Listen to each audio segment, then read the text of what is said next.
Hi friends, అందరు ఎలాగ ఉన్నారు? అందరు బాగున్నారు. మా నాన్న తెచ్చిన జీడి పళ్ళని కాల్చుకొని తిందాం కదా అని బయటకు అయితే తీసుకొచ్చి కాల్చడానికి అయితే గడ్డితోనే బాగుంటుంది. ఇవి నల్ల జీడి పండ్లు అనమాట. ఇవి కాల్చుకొని తింటే చాలా బాగుంటుంది. మొదటిగా నా ఛానల్కి అయితే సబ్స్క్రైబ్ చేసుకోండి. అలాగే వీడియో ఎలా కనిపించిందో కామెంట్ చేయడం మర్చిపోకండి. అలాగే వీడియో నచ్చితే లైక్ ఇవ్వండి.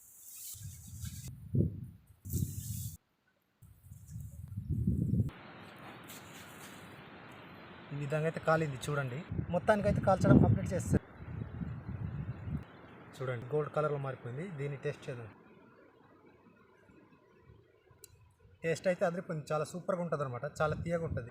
ఈ సీజన్లో ఎక్కడ వెళ్ళినా దొరికే పళ్ళల్లో ఇది ఒకటి అనమాట. అడవి నల్ల జీడి పళ్ళు అంటే ఎక్కడ వెళ్ళినా కనబడుతుంటాయి మా విలేజ్లోనైతే, కొండల్లోని ఎక్కడ వెళ్ళినా సరే. కానీ ఇవైతే పచ్చిగా తినొచ్చు, కానీ పచ్చిగా తింటే దాహం అయిపోతుంది అనమాట. అందుకే దీన్ని కాల్చుకొని తింటారు లేదా ఉడకబెట్టుకొని తింటారు అనమాట. నా యొక్క వీడియోని లైక్ చేయండి, అలాగే నాకు కూడా సపోర్ట్ చేయండి. నా ఛానల్ సబ్స్క్రైబ్ చేసుకోవడం మాత్రం మర్చిపోకండి.